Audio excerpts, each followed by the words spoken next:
Just how is White Memorial's 4,000-acre sanctuary cared for? What keeps the forest a healthy home for such a diversity of plants and animals? Well, meet Lukas Hyder, White Memorial's forester.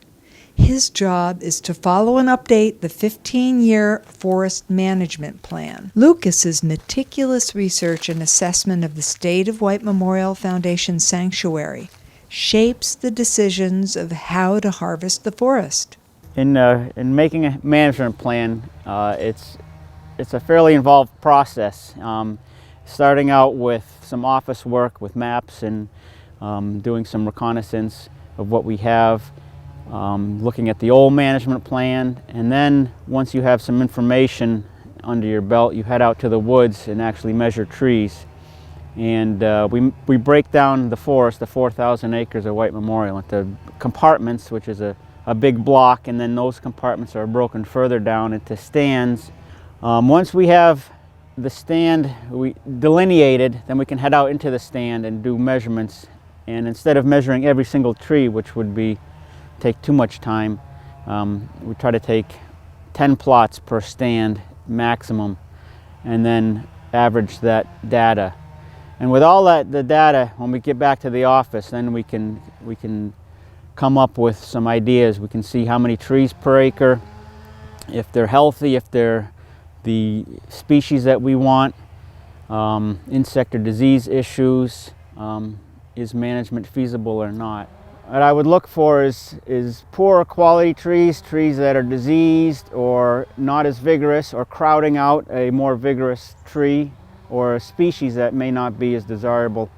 And right here I have an example of a hickory that you can see is hollow at the butt. So that had an obvious defect and perhaps would not make it for the next thinning, which would be another 15 plus years. So it may not last long enough. So in cases like that, I would choose to remove that tree.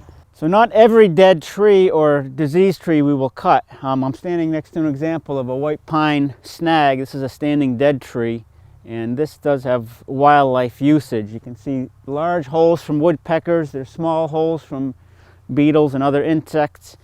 And at the bottom, at the base, I'm looking at piles and piles of acorn and hickory nuts. So it's utilized by small mammals, squirrels, etc. So this has a lot of wildlife usage. After Lukas has completed his analysis of the forest, a two-man crew sets out to conduct the winter harvest. Roger Johnson and Neil Poirier have been busy working the Marsh Point Forest harvest this winter.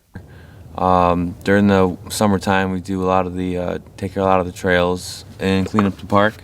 And in the winter, where we do this logging, we occasionally have groups come in, volunteers. The reason why we do timber harvest in the winter is because the ground is solid enough that the machine doesn't make any ruts. It does the least amount of damage. First thing I'll do is I will take a notch out of the tree, and the direction I want the tree to go, I want this bar to be perpendicular to it. Felling trees is very much like playing checkers or chess, where you have to think a couple moves ahead of yourself so that you don't hang a tree up in another tree that you're supposed to take down. You would take that first one down.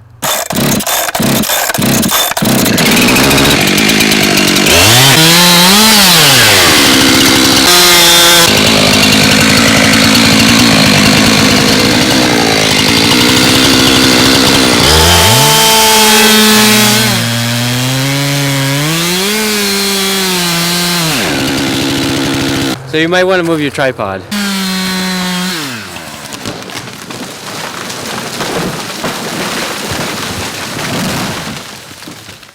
Next time you're walking along one of the many trails within White Memorial Sanctuary, keep in mind the science and artistry of woodland stewardship. The team that implements White Memorial Foundation's forest management plan ensures the lasting health and beauty of these important lands for all to enjoy in perpetuity.